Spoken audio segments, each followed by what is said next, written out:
The secret key in overcoming retroactive jealousy that nobody wants to talk about. Welcome back to another video. My name is Matt and I help people overcome retroactive jealousy. In this video, I want to tell you about kind of just such a simple idea that not a lot of people talk about when it comes to overcoming retroactive jealousy. This worked for me immensely in changing my emotions and changing my thoughts when it came to these thoughts of my partner's past, when I didn't want to dwell on them so much and think about them so much. This is something that I always forced myself to do every single time. And at first, yes, it was tough, but it actually started working more and more and more. It helped distract me away from these thoughts. It helped refocus my mind on what I wanted to focus on. And at the end of the day, the less we're dwelling on the actual thoughts, the faster we start to heal. So we'll get to that in this video. Before we do though, if you could take a quick moment and smash the like button, that'll activate YouTube's algorithm and get the video out to more people that need to see it. So I'd greatly, greatly appreciate it. And of course, if you want some more help in overcoming retroactive jealousy, check out those links in the description below. I got some incredible courses down there, all on overcoming retroactive jealousy, and all include email coaching, absolutely free with me. Any course you purchase, I'm gonna give you my personal email address. I will help you out every step of the way in overcoming retroactive jealousy once and for all in your life. You can also bundle all my courses in one awesome master course, and I'll include 90 days of email coaching with that. Boom, that's the best deal available you'll ever find on this thing. So please check that out in the links in the description below. Okay, you wanna know the secret? The secret to overcoming RJ? Here it is, ready? Having fun. That's it, go have fun. And I know that might throw a lot of you for a loop out there, because a lot of you might say, well, if I'm really having a hard day and really, feeling these thoughts and feeling these emotions and they're really dragging my day down, the last thing I'm thinking about is fun. The last thing I can do is have fun with whatever I'm doing. And I agree, but until you try it, continue to try it, force yourself to do it, you'll never know how the positive effects that it actually has on you. Because we all know things like laughter is some of the best medicine. We've all heard those crazy stories of people that have been cured of cancers and things like that due to laughter, and just feeling good positive emotion, even in the midst of something bad that's happening or something really harmful that's going on. Even people have come out of depression and really dark places in their life through fun activities, through laughter, through those things. And so this was something when I was going through RJ, I didn't want to do anything. I've told this story a lot. I didn't want to do anything. I would lock myself in a room and just say, stay away world. I need to think about these thoughts over and over again. I need to again, just think through them till I get to the bottom of it, till I solve everything and da-da-da-da-da. What would happen when I locked myself in the room for 2 hours and think and try to get to the bottom of these thoughts? I've realized there is no bottom to these thoughts. It kept going lower and lower, and I kept getting tangled and tangled and tangled and more and more and more. And I'd be so much worse off than I was before. The time I spent in the room thinking about it, I should have never done that, because that created more fake scenarios and all this stuff to get tangled in. And I realized, okay, this is not working for me. I need to start doing stuff, right? I need to start doing stuff. I need to start doing things, certain activities that are just fun, that are just exciting, something that I can just stop thinking about this for a little bit, because I know thinking about this, it's not helping me in the least bit, and it's making it worse. So what's the exact opposite of sitting and being sad and thinking about this? It's going to find something that's fun and at least attempting to do that, attempting to do it. Again, I wasn't feeling like, oh yeah, let's have fun, I feel so excited, let's do it, woohoo. It was like, I just need to force myself to go do it. I have no fun emotions within me, but I have to force myself to start doing it in order for those emotions to come up, in order for me to, distract myself from these thoughts so I don't dig myself in a big hole. Because again, thinking about this doesn't do me any good at all. And I realize when I'm not thinking about this stuff, my days are going a whole heck of a lot better. I'm enjoying them so much more.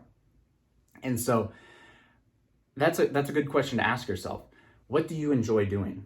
What do you enjoy doing? And this can be something that you enjoy doing with your partner, or it can just be something you enjoy doing on your own. You can do it with them or with just you, but it's like, what do you really enjoy doing? And that could be something as simple as like watching movies on Netflix or watching your favorite stand-up comedy show. Or it could be something, I like playing sports, or I like playing basketball.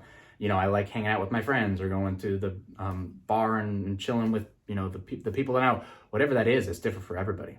You know, it's different. Maybe it's watching sports on TV, maybe. But what do you find enjoyable, that you find fun? Going for a walk outside, could be meditating, could be reading a book, or again, it could be that more exhilarating factor, sports. I know here in Florida, it's like theme parks, Universal Studios, yeah, right? But decide what that is that really you enjoy doing, and force yourself to go do those things. Really force yourself to go do those things. And I'm telling you, the first few times you do this, maybe you're different, and maybe you will automatically just get immersed in the fun and the happiness and the excitement. But the first few times for me when I started doing this, it was hard, right? I went and started doing these activities. I would kind of go to theme parks. I'd go out with friends and do these things. And it was just like a cloud was over me, right? The dark cloud of RJ. It was like, I want to enjoy myself, but I can't because of these thoughts. I want to enjoy myself, but I can't because, you know. But the more I continued to force myself to go out and have fun, or go out and do an activity, or go out and do something, or even stay in and do something, but something where my mind was locked into something else that I somewhat enjoyed doing, the more my brain started being on my side and really started to enjoying itself. The more my brain went, wow, okay, Matt's been doing these different things, these different activities. While he's doing them, he really hasn't been thinking all these thoughts that I find so dangerous. So maybe these thoughts actually aren't so dangerous after all. Maybe I can enjoy these activities along with them, right? And your brain just comes in alignment with you and starts being on your side. And that's, for me, it was just so powerful. So I started, like I said, I started going out with friends. I started doing things, still having RJ. Like, I'll go back and look at photos and be like, oh, I remember that night. That was so fun. But I also remember I was having some bad thoughts that night. But it was still fun, right? I still went out and did it. The memory was still created. It was still there. I still was doing things regardless of how I felt. And that's a huge thing in overcoming RJ, is not putting your life on hold, not saying, nope, I can't do this because I have RJ. It's continuing to do the things you would normally do, even when you don't feel like it. Rewiring your brain back to who you are, rewiring those thoughts that, you know, to make sure these retroactive jealousy thoughts are no longer our default thoughts anymore. And that's the key. That's the key, because the more we're focused on other things, the more we're immersing ourselves or attempting to immerse ourselves in more positive emotion or things we enjoy, the less we are dwelling on the past, the less we are dwelling on these thoughts of the past. And the less you think about these thoughts of the past, the less they become your habit of thinking, right? Right now it's so difficult because it's all we ever think about. So it's our default thought. That's all we're thinking about. But the less we think about something, the less it becomes our default thoughts. The less anxiety, adrenaline our brain releases when we think about these thoughts. Our brain goes, well, that's actually not fearful at all. That's not dangerous at all for someone to think about that. I don't need to release all this adrenaline. And you start breaking free. You start breaking free from this the minute you decide to take your life back. So I'd recommend, again, doing that. What do you find fun? You probably, maybe you don't even have to think about it. You just know. Maybe there's a certain hobby you like to do. Maybe there's certain, you know, whatever it is. But start doing it. Start finding times where you can do this in your days. Even when you don't feel like it, like pencil it in. Hey, at 4 p.m. I get off work. So from, 4:30 to 6 o'clock, I'm going to do this activity, whatever it is. Maybe that's just playing with your kids, whatever, but I'm going to do this. Even when I don't feel like it, it's part of my schedule. I have to do it. I have to do it no matter what. Even if these thoughts are plaguing me, I'm going to do it anyway. And force yourself to do it. And my, oh my, when you really force yourself, you become powerful, because you're becoming more powerful than RJ. You're saying, I'm going to do this regardless.